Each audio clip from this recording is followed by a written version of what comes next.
I'm 16. Until today, I was homeschooled. And then it was goodbye, Africa.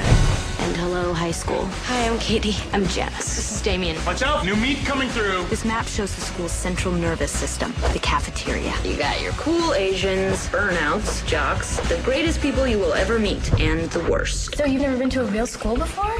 Shut up. Shut up! I didn't say anything. Plastics. Who are the plastics?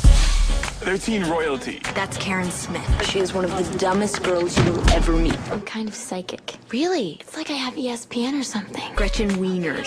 She has 2 Fendi purses and a silver Lexus. And evil takes a human form in Regina George. She knows everything about everyone. That's why her hair is so big. It's full of secrets. We want to invite you to have lunch with us. Regina seems sweet.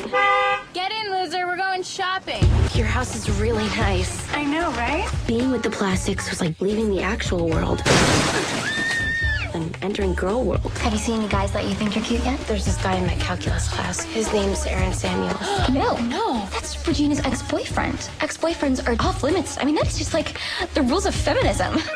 Gretchen told me that you like Aaron Samuels. I could talk to him for you if you want. Really? You would do that? You're so hot.